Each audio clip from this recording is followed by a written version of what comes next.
Bonjour à tous, aujourd'hui nous allons traiter un problème d'ordonnancement d'une entreprise D qui fabrique des pièces en inox.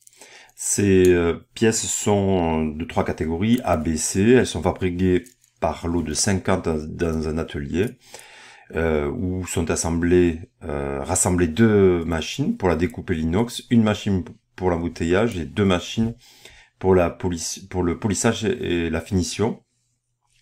Et chaque machine a une contrainte de 120 heures par mois. Donc pour l'atelier, le premier atelier, il y aura évidemment une contrainte de 240 heures.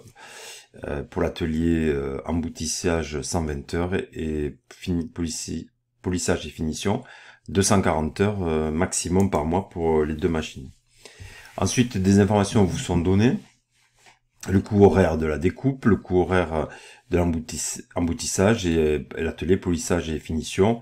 Et on vous donne le coût de la matière première qui est nécessaire pour un lot de produits A, B et C. Voilà. Et donc, à l'aide du prix de vente, on aura l'ensemble des informations correctement présentées et facilement utilisables pour déterminer la marge sur coût que l'on va chercher à maximiser avec le programme du Simplex.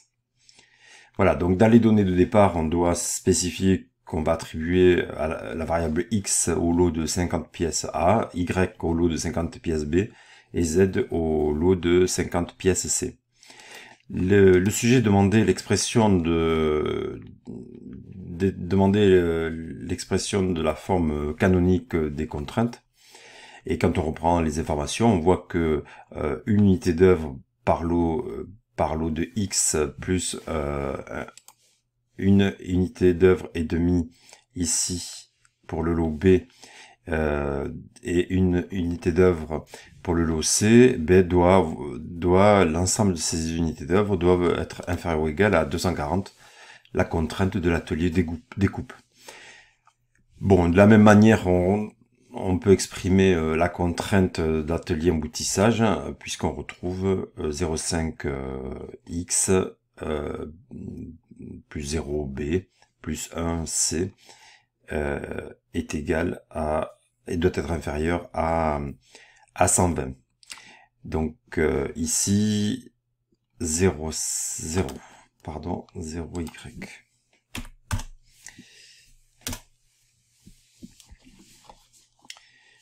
Ensuite, je vais contrôler 2 heures donc par lot X, plus 1 heure par lot Y, plus 1 par Z, et donc on a une contrainte de 240 heures au maximum.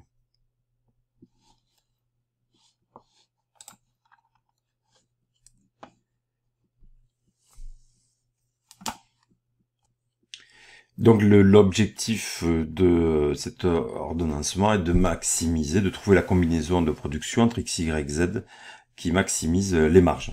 Alors j'ai laissé ici sans valeur puisque juste après on calcule la marge sur coût de l'ensemble de ces productions et on retrouvait donc la matière première, les découpes, l'emboutissage et polissage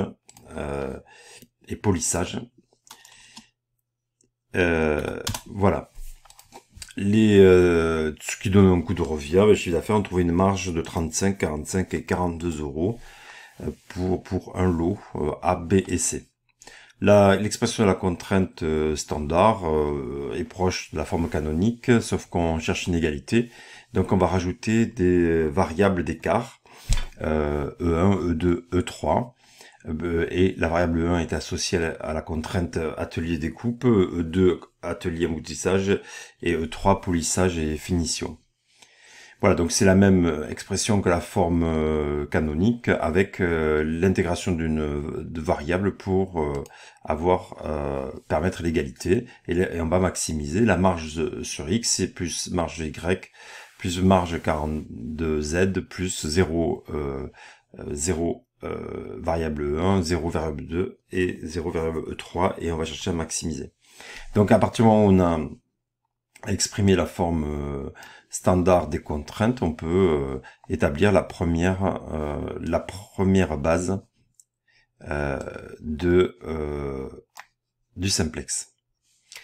Alors, pour rappel, sur le côté gauche, on a pour le moment les variables 1, 2, 3 qui sont dans la base, et hors base, on a les variables x, y, z, et on a les emplacements des variables 1, E2, E3 qui sont ici représentés avec un point, en sachant que la normalisation peut être tout à fait différente, mais le principe reste le même.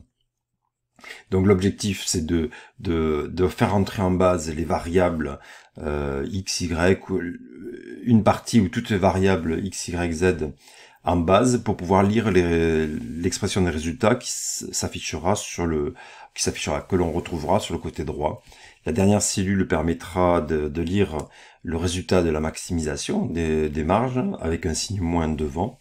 Et voilà, là pour le moment on est dans une première base. Si on lit cette première base, eh bien si on produit 0y, 0x, 0y, 0z, puisqu'il n'y en a aucun des trois qui soit rentré en base, eh bien la contrainte découpe est totalement respectée puisqu'il reste 240 unités d'œuvre. La deuxième contrainte va être aussi respectée puisqu'il reste 120 unités d'œuvre. Et en troisième contrainte, atelier polissage finition, il reste 240. Évidemment, si je produis rien, ni x, ni y, ni z, toutes mes contraintes sont disponibles, tout mon système de production est disponible puisque j'ai rien produit et mon bénéfice, mes marges cumulées est égal à 0. Donc on est dans premier tableau qu'il va falloir travailler. Donc on va le faire, on va reprendre les règles qui permettent de passer d'un tableau à l'autre, et lorsqu'on pourra plus avancer, eh bien on sera dans on pourra lire la dernière table et lire le résultat. Voilà, donc j'ai préparé la nouvelle base et je vais réexpliquer la notion de ligne pivot et colonne pivot. Alors la colonne pivot, elle est déterminée par la dernière ligne du tableau, où on doit retenir en colonne pivot le réel positif le plus élevé. Donc ici, on sait que on a 45 supérieur à 42, 35. Donc ici, on va avoir la ligne pivot, la colonne pivot verticale. Ensuite, on doit déterminer la ligne pivot. Et pour faire ça, on va faire un petit calcul intermédiaire qui est le résultat de la colonne de droite divisé par la valeur que l'on retrouve sur la colonne nouvellement désignée comme colonne pivot. Et quand je fais ce calcul-là, eh bien évidemment il y a une division par 0, c'est donc impossible, ça donne l'infini. Eh bien nous on doit retenir la ligne en tant que ligne pivot, la ligne pour laquelle je trouve le résultat positif le plus bas. Donc ici, le résultat positif, il y en a deux, 160 et 240, et le plus bas, qui présente le résultat le plus faible, c'est 160. Donc la ligne pivot devient cette ligne-là. Alors une fois qu'on a défini la ligne pivot et la colonne pivot, eh bien on va compléter les valeurs avec trois techniques. Une technique pour la ligne, une autre technique pour la colonne pivot, et une troisième technique pour toutes les autres valeurs de la base. Donc ici, pour déterminer les valeurs de la ligne, eh bien je mets en évidence le pivot, puisque le pivot de la première table, eh bien c'est 1,5. Et là ici, on va calculer 1 divisé par le pivot 1,5. 1,5 divisé par 1,5, évidemment, ça fait 1. Et on va continuer. 1,5 divisé par 1,5, ça fait 1. 1 divisé par 1,5, ça fait 0,666. 0 par 1,5, 0. 0 par 1,5, 0. Et là, 240 divisé par 1,5, on l'a calculé déjà tout à l'heure, ça fait 160. Alors évidemment, on peut le mettre sous forme de fraction, hein. 0,6667 ou 1 divisé par 1,5, ça fait 2 tiers. Voilà. Donc on peut, je vais pas demander à Excel ici de le mettre sous forme de fraction, mais c'est 2 tiers en fait. Sur document papier, et que il y a des fractions à gérer, il vaut mieux laisser les calculs sous forme de fraction. Ça, c'est la première technique, 1, donc on a mis en application, c'est 1, le calcul de la ligne qui était dans la table précédente, la ligne pivot. Ensuite, la colonne pivot. Deuxième technique à savoir, la colonne pivot, qui présente un 1 au pivot précédent, bien doit être complétée par des zéros. Voilà, donc on vient de compléter ces deux lignes, cette ligne et cette colonne, et maintenant on va compléter l'ensemble des valeurs. Donc pour calculer l'ensemble des autres lignes, je peux les mettre l'ensemble du reste de la table à calculer. Bon, là, je vais les mettre en bleu. Il nous reste à calculer tous ces chiffres, toutes ces valeurs. C'est un peu fastidieux, c'est pour ça que souvent, on peut vous demander de faire la première table, et ensuite on va vous fournir la dernière, parce que c'est très macrophage et n'apporte que peu d'intérêt à partir du moment où on connaît les techniques. Ceci dit, ici, je vais redétailler chaque tableau afin de vous faire une révision. Donc ici, pour déterminer la valeur à compléter, eh bien, on doit reprendre la valeur précédente, donc c'est égal à 0,5 moins la multiplication de la valeur sur la colonne pivot fois la valeur sur la ligne pivot divisé par le pivot lui-même. Donc si je fais ce que je dis, ça fait 0 fois 1 divisé par 1,5. Évidemment, moins 0, ça fait 0. Donc ça fait évidemment 0,5. Donc ici, je recommence. 2 moins 1 fois 1 divisé par 1,5. Donc ce qui fait 2 moins 1 fois 1, ça fait 1 divisé par 1,5. Donc, ce qui fait ici 1 moins 1 divisé par 1,5. Voilà, et on obtient 1,33, ce qui correspond à 4 tiers. Et je continue, égale 35. Je projette moins 45, je vais l'écrire juste pour vous rappeler la technique, vous l'intégriez bien. 41 fois 1 divisé par 1,5. Voilà, et ça donne 5. Et je continue comme ça. Donc ici, 1 moins 1 fois 1,5 divisé par 1,5. Donc là, je vais trouver la valeur de 0.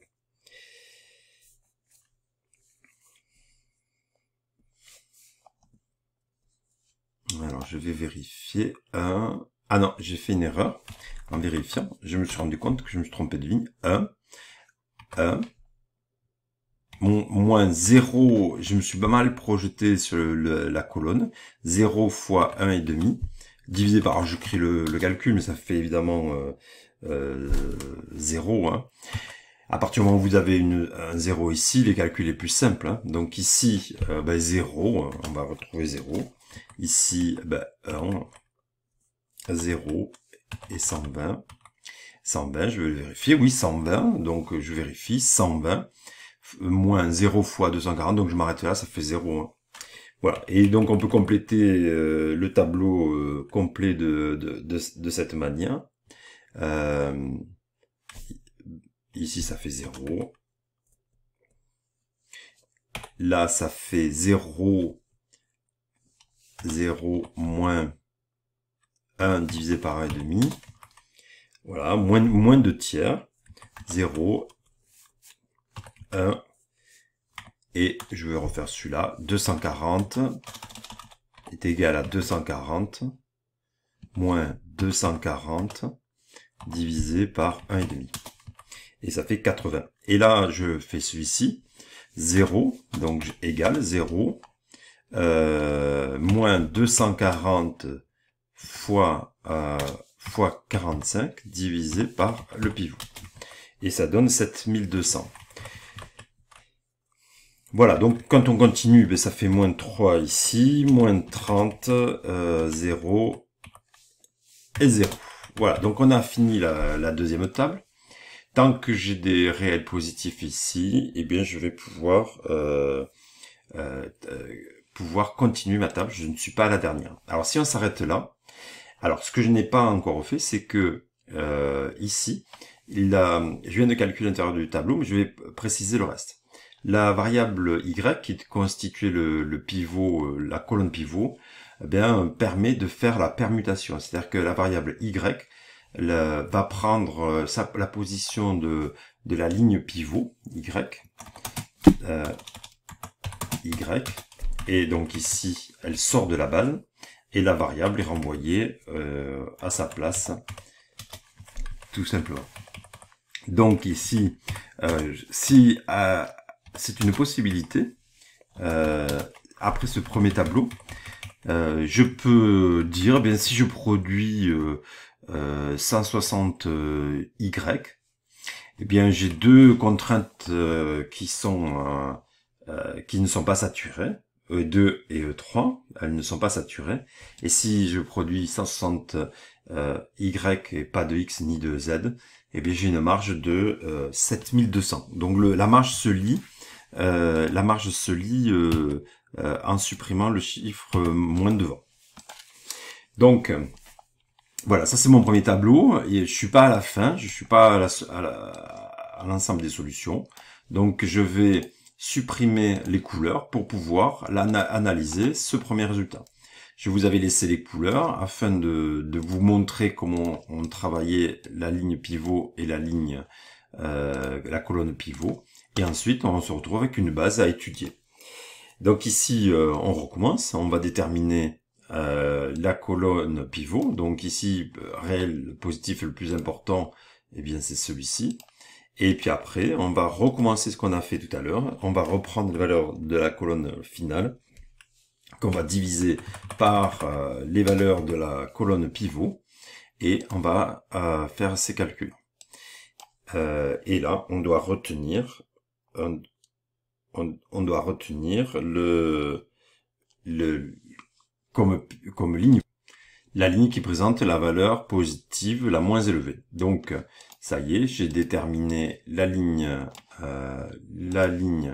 pivot et je vais pouvoir continuer ma nouvelle base, ma nouvelle table. Donc, je vais la copier, coller. Je vais effacer toutes les valeurs, puisque c'est ce que je vais chercher à calculer. Je vais de suite faire la permutation. Donc ici, x prend la place de la variable E3. Donc x prend la variable E3. Donc on va avoir x ici. Et E3 reprend son emplacement. Voilà, donc comme tout à l'heure, on va calculer la valeur de la ligne pivot. Donc ici, le pivot lui-même, c'est 1, 33, 33 divisé par 1. Donc ça fait divisé par 1, 3, 3, 3, 3, ce qui fait 1. 0, 0. Ici, je vais directement le faire sous Excel. Ça fait moins 0,5, 0. Donc 1 divisé par 1, 3, 3, 3, 3. Et après 80 divisé par 1, 3, 3, 3, 3. Ça fait 60. Donc là, ça y est, je viens de calculer ma ligne pivot, enfin le même emplacement, et ensuite je vais mettre des zéros partout selon la technique. Alors peut-être que pour votre meilleure compréhension, je peux maintenant enlever la couleur ici, puisque quand on va rechercher le prochain pivot, je vais être obligé de resélectionner une ligne pivot, etc. Donc il reste là à calculer toutes les autres valeurs. Bon, je vais reprendre celle-ci. 0, 0 moins 0, ben ça fait 0, tout simplement. Et je vais continuer la même technique. Alors ici, moins 3, moins 0, ben ça fait moins 3. Moins 30, moins 30, moins 5 fois le chiffre négatif 0,666 divisé par 1 retour à 3. Ben, je vais le faire avec Excel. Ça fait donc moins 30, moins, je vais ouvrir la parenthèse, fois, voilà, divisé par le pivot. Et ça fait moins 27,5. Là, ça fait 0. Moins 3,75. Bon, sur la même technique, moins 7500. Et je vous donne les résultats. 1, 0.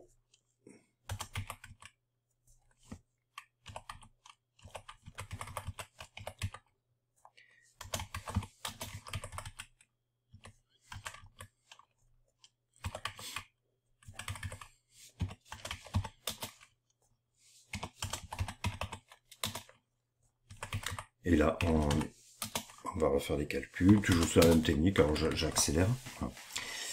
Donc là,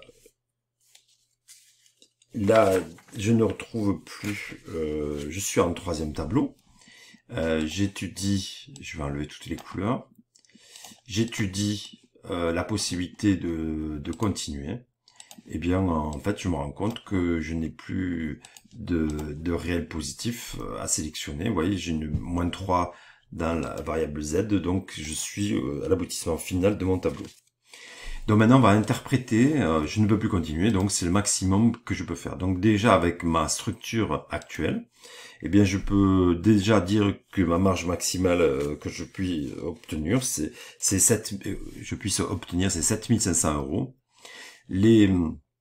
Il y a deux résultats.